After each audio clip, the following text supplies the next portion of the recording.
You're listening to an Airwave Media Podcast.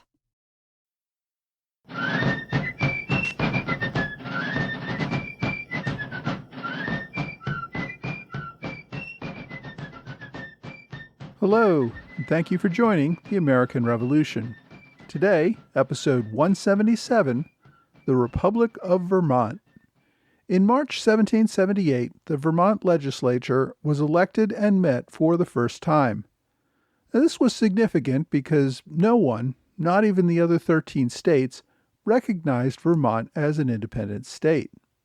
I mentioned almost in passing back in episode 131 that Vermont had declared its own independence in January of 1777. The Continental Congress, and just about everyone else outside of Vermont, pretty much ignored this declaration. The main reason for ignoring it was that it was divisive. The Continental Congress was doing everything it could to keep the 13 states united. It did not want to highlight a matter of local contention between the states. To explain why, perhaps a little background would be helpful. In the colonial era, the exact territorial borders of many colonies were ill-defined and sometimes contradictory. New York thought its eastern border was the Connecticut River. This was based on the original land grant to the Duke of York from the King in 1664. New Hampshire believed that its western border went all the way to Lake Champlain and was roughly as far west as the western border of Massachusetts. This was based on a decree by King George II in 1740. Therefore, the area between Lake Champlain and the Connecticut River was in dispute by both colonies. Of course, none of this really mattered until any colonists began to settle in the territory. In the 17th century, the area was also claimed by France as part of Quebec. The French established Fort St. Anne in the region to help secure their claim. The first British settlers in 1724 came to the territory from Connecticut. This disputed inland territory mostly remained the home of Native Americans until after the French and Indian War. Then, at the end of that war, in 1763, there were an estimated 300 colonists living in the region. Governor Benning Wentworth of New Hampshire began selling land grants to colonists shortly after King George II's decree of 1740. Land speculators purchased land, but did not really settle the area until after the French and Indian War. In the 1760s, settlement really began in earnest as thousands of New England colonists moved into the area, holding those New Hampshire land grants that they had purchased from the governor. This greatly concerned New York, which still believed that it controlled the area and had a number of wealthy and influential landowners with New York claims to that exact same land. In 1764, New York got a ruling from the King's Privy Council in London that its border was in fact the Connecticut River and that all the disputed territory belonged to New York. Now, in making this claim, the New York officials downplayed the fact that New Hampshire had already settled much of the land. Further, the Privy Council gave New York jurisdiction over the territory, but did not say that the private property owners holding land there as a result of New Hampshire land grants were null and void. The Privy Council simply focused on establishing clear jurisdiction going forward. New York, however, took the ruling to mean that the Privy Council confirmed that they had always controlled the region and that New Hampshire land grants were in fact null and void. With their newly affirmed claims from the Privy Council, New York began selling more land to speculators and evicting settlers with New Hampshire grants as squatters. In 1767, the Privy Council issued another ruling saying that no, it had not nullified all the New Hampshire grants and that New York could just not resell people's farms to others. Despite this, New York continued to try to enforce its land claims and ignored those of New Hampshire. It attempted to evict settlers and settle new communities holding New York claims. The settlers with New Hampshire grants resisted, giving rise to the Green Mountain Boys, and I discussed this in more detail way back in episode 38. After the outbreak of war in 1775, the New Hampshire grant holders in the disputed land tended to flock to the Patriot side and seized Fort Ticonderoga under Ethan Allen and Benedict Arnold. New York claimants tended to be Loyalists. Thus, the fight over the land became part of the Revolutionary War. The Patriots, in January 1777, met in the village of Westminster to declare that the disputed territory was neither part of New Hampshire nor New York, but in fact was its own new territory known as the state of New Connecticut. The territory would respect New Hampshire land grant claims, but going forward would be entirely independent of either state. Now, as I said, no one paid much attention at the time, since the war with Britain was the focus for everyone. Later that same year, on June 2nd, delegates met again in Westminster. They changed the name from New Connecticut to Vermont, using a derivation for the French words for Green Mountain. They then agreed to meet again on July 4th. On that first anniversary of the U.S. Declaration of Independence, the delegates agreed to draft a constitution, which they adopted 4 days later, on July 8, 1777. The independence movement was a group project, with no one person to be credited as the father of Vermont. However, I do want to highlight a couple of key figures in Vermont's birth. One was a man who did not even live in the area. Dr. Thomas Young was born in New York. He was the son of Irish immigrants. He studied medicine and began a career as a physician. In some ways, he was a radical product of his era. He was known for his deism, which rejects much of the traditional religions of the day in favor of rationalism. He was also a longtime proponent of land justice. One of his big issues had to do with the way elites controlled the masses through their control of land. His Irish roots probably had a lot to do with that. British law controlled who could or could not own land in Ireland, ensuring that the Protestant elite held economic power over their Catholic tenant farmers. Young saw how a similar pattern was emerging in the disputed lands that became Vermont when the New York colonial government tried to prevent people from settling the new lands. He was friends with Ethan Allen, and the two men even collaborated on a book about reason.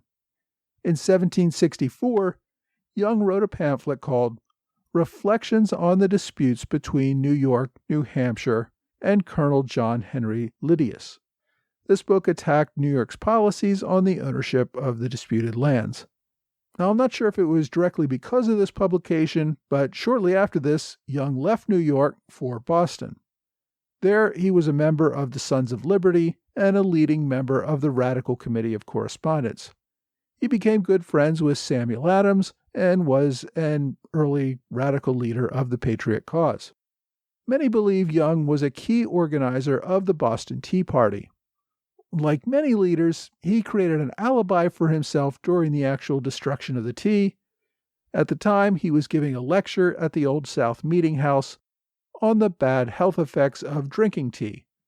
It was important for known radical leaders to have alibis during the actual destruction of the tea so that officials would not try to prosecute them for participation in that crime. Even so, as tensions grew in Boston following the Tea Party, threats on radical leaders also grew. A few months later, in 1774, Young was attacked on the street, allegedly by British soldiers, and left for dead. He survived, however, and shortly afterward fled to Rhode Island and eventually settled in Philadelphia. Although he only arrived in Philadelphia in 1775, Young involved himself immediately in the radical politics of the city. He participated in the efforts that year to throw out the old colonial legislature and replace it with a new one, along with a radical new state constitution. In April of 1777, Young wrote an open letter addressed to, quote, the inhabitants of Vermont, which is generally credited with inspiring the Patriot Committee to change the name of their state from New Connecticut to Vermont. The letter also encouraged them to draw heavily on the radical Pennsylvania Constitution when creating their own. He enclosed a copy of Pennsylvania's Constitution with his letter. Now, the Vermont Constitution was very much caught up in the patriot ideology of the day. It was one of the most radical of its time, and much of it was taken from the radical Pennsylvania Constitution, but in some ways it was even more radical. It borrowed from the Declaration of Independence, stating, quote, that all men are born equally free and independent, and have certain natural, inherent, and unalienable rights, amongst which are enjoying and defending life and liberty, acquiring, possessing, and protecting property, and pursuing and obtaining happiness and safety. The Vermont Constitution banned slavery outright. It granted the right to vote with no property requirements. A man who was 21 or older could vote if he lived in the state for 1 year and took an oath to vote according to his conscience. It even set up a system of public schools, nearly unheard of in the 18th century. It followed the unique Pennsylvania model of creating a legislature with only one house. It also dispersed executive power to a governor and council. Having drafted the Constitution in July 1777, the whole thing got tabled as attention turned to the invading British Army led by John Burgoyne. Then, in December, the committee finally got things back on track and announced that elections under the new Constitution would take place on the first Tuesday in March 1778. The problem was that neither New York, New Hampshire, Britain, nor the Continental Congress recognized Vermont's Declaration of Independence, nor its Constitution. On January 20th, 1777, less than a week after the state declared itself independent, the president of the New York Convention warned the Continental Congress that it would not accept the dismemberment of its state. Any attempt to recognize Vermont would result in New York leaving the Continental Congress and would end New York's support for that Congress. New York already had a pretty sizable Loyalist population, and this action could very well push New York back into the Loyalist camp and have them throw their support behind the British Army in Canada. The last thing Congress wanted was to create that kind of internal dissension while they were in the middle of a war with Britain. As a result, everyone outside of Vermont refused to recognize Vermont. Congress dismissed the petition for recognition in June 1777 and made clear that they were not in any way favor of a new independent state of Vermont. Around this same time, the Vermont delegates were writing their constitution. Also, General Burgoyne's army was capturing Fort Ticonderoga and marching his soldiers along what Vermonters claim was their western border. Now, as I said, they continued to press on with the creation of their new government despite the imminent military threat from invading armies. While combating the British, the other states simply ignored the new Vermont government. New Hampshire General John Stark formed his militia army and marched through Vermont to fight the Battle of Bennington on the authority of the New Hampshire legislature. Many in Vermont joined this fight as local militia, but not under any color of the Vermont legislature. Whatever claims politicians were making in Westminster were largely ignored as the war swept through the land. Even so, Vermont continued its efforts to establish self-government. Based on the 1777 Constitution, the people held elections and seated their first legislature in March 1778. They elected Thomas Chittenden as their first governor. Thomas Chittenden was born in Salisbury, Connecticut. He lived most of his life there, serving as a justice of the peace, a member of the Colonial Assembly, and a colonel in the colonial militia. He moved to what would become Vermont in 1774 at the age of 44. By this time, his children were already grown to adulthood. Even so, Chittenden purchased property from the owner of a New Hampshire land grant and started a new life in Vermont with many of his adult children. He and a friend purchased a large tract of land to be settled by their families. They moved to the wilderness area along the Onion River, today called the Winooski River, where they set about building a house and clearing the land. Chittenden established himself as a community leader. When the Revolution began, Chittenden traveled to Philadelphia to see what Congress would do about protecting them from attack. Congress basically told him he was on his own. Chittenden was forced to abandon his farm and move his family further south, where they would be less vulnerable to attack. There, Chittenden became president of the Bennington Committee of Safety, organizing for the Patriot cause. In September 1776, Chittenden met with other leaders at Dorset to discuss the idea of Vermont independence. This led to the January Declaration and the June Constitution. Chittenden was a leading political advocate and became the state's first governor in March 1778. He would prove highly popular and would be re-elected to consecutive one-year terms for more than a decade. After a short break, he would serve as governor for a few more years after Vermont joined the Union. I also can't complete an episode about the founding of Vermont without at least mentioning Ira Allen, sometimes called the founder of Vermont.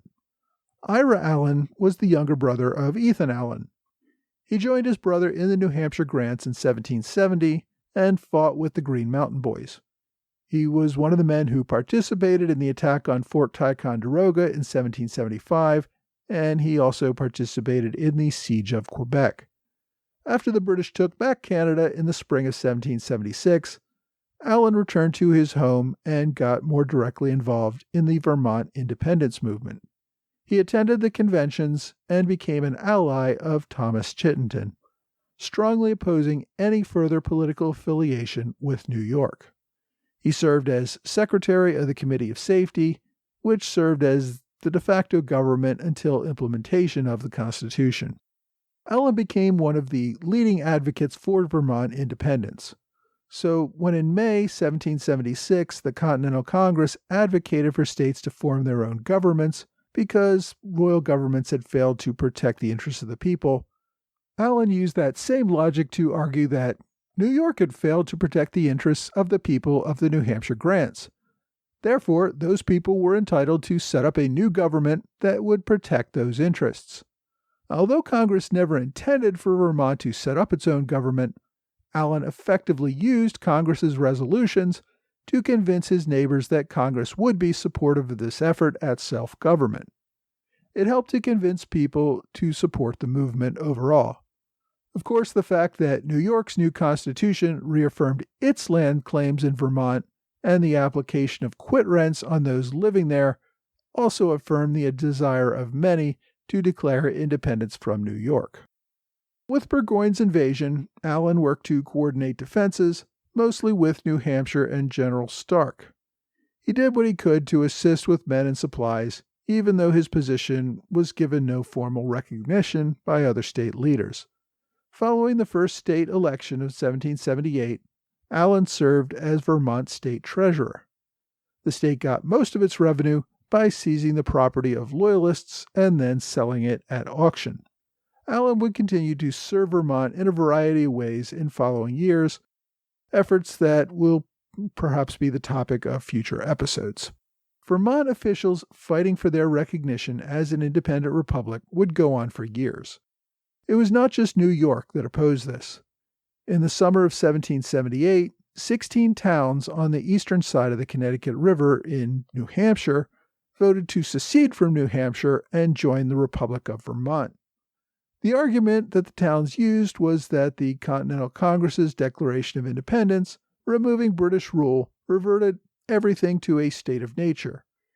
It was therefore the right of the people to choose their own government and form their own allegiances. Borders under the colonial era were not binding, so they were not bound to New Hampshire based on this order that was drawn by a Privy Council in London years earlier. They could choose to be part of whatever government they wanted. This caused the governor of New Hampshire to go apoplectic and write a letter to Vermont Governor Chittenden to disavow this action. Chittenden discussed the matter in council and sent Ethan Allen to Philadelphia to gauge the opinion of the Patriot leadership. Allen returned to say that if Vermont provoked a fight with New Hampshire by trying to claim lands east of the Connecticut River, that the other states would likely band together and annihilate the new Vermont Republic instead of just ignoring it. After several more months of debate, Vermont eventually decided to reject the request of the towns on the east bank of the Connecticut to join them. It formally accepted that the Connecticut River was the state's eastern border and that it would make no claims on other lands outside of that area. Those towns who voted to join Vermont would remain part of New Hampshire. Now, none of this ended the claims from New York, New Hampshire, and even Massachusetts that Vermont was part of their state. But it did return to the tense standoff where Vermont was able to govern itself and everybody else simply refused to recognize it. So the Republic of Vermont was born and began to govern itself, mostly based on its ability to defend itself from its neighbors and everyone's unwillingness to have this political fight in the middle of the war with Britain. The controversy over Vermont's existence as an independent state would continue for many more years. Vermont would never get to seat a delegation at the Continental Congress or even at the Constitutional Convention. It would only be several years after the adoption of the Constitution that Vermont would finally receive recognition as an independent state. But that was well into the future. Next week, we're going to return to occupied Philadelphia, where British raids into southern New Jersey lead to the Hancock Bridge Massacre.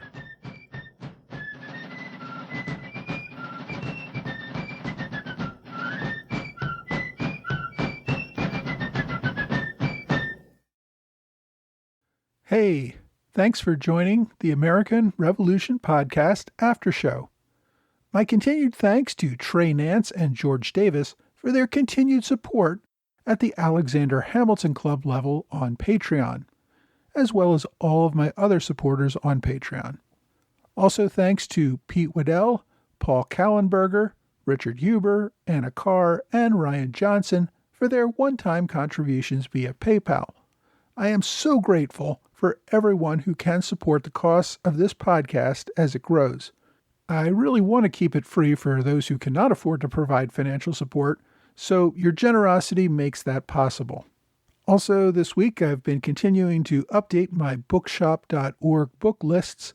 I have the books for 1775 done and am organizing my books for the 1776 episodes.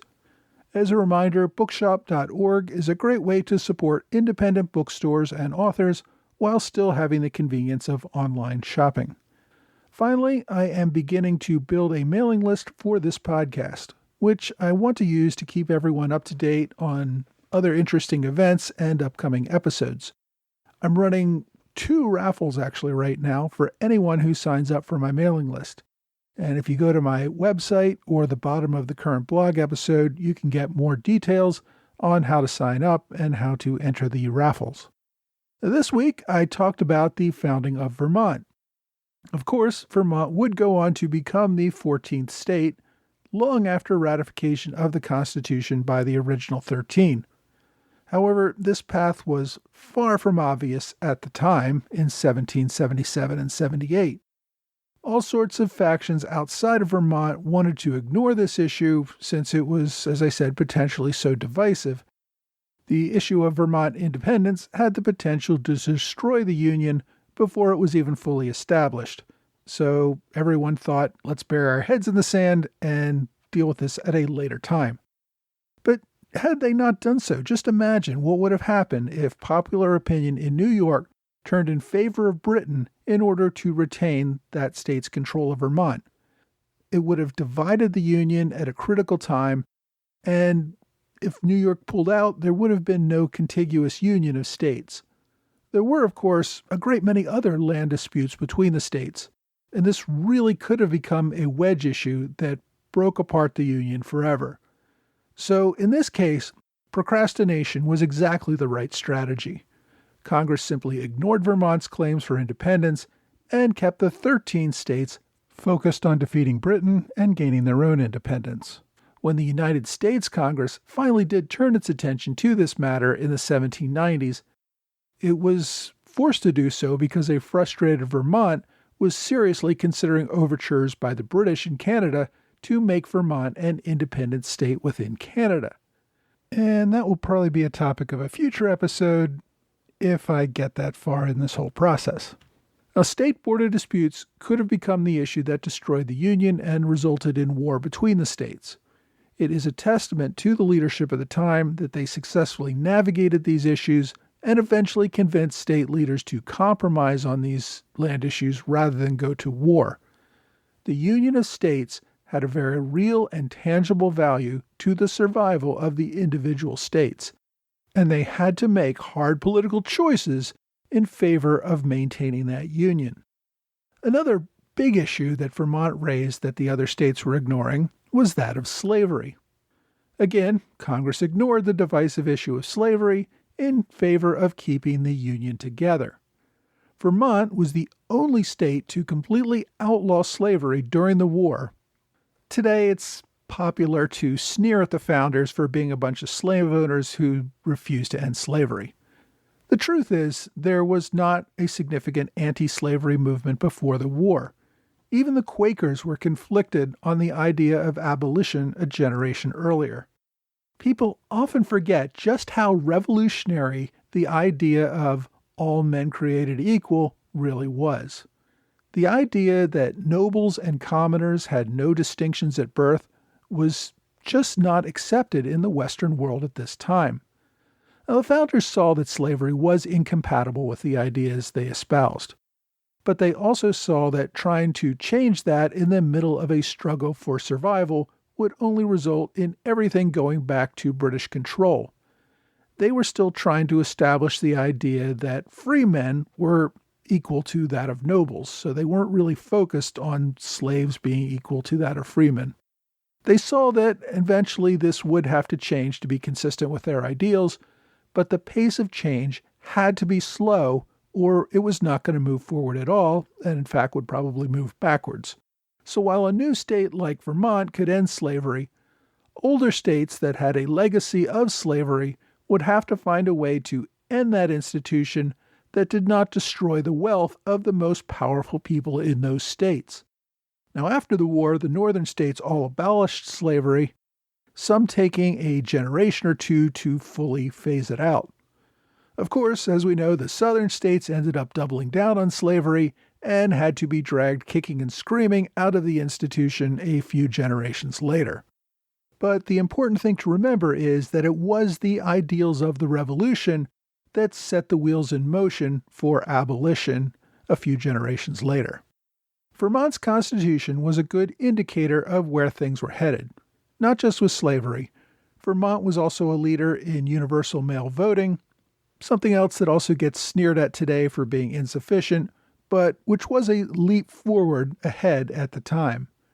Its guarantee of free public education was also another leap forward that other states would take decades to follow. My book recommendation this week is The Reluctant Republic, Vermont, 1724 to 1791 by Frederic Vandewater. The book available today is actually a reprint of the original, which was first published way back in 1941. You can also actually get the original as a free download ebook on archive.org.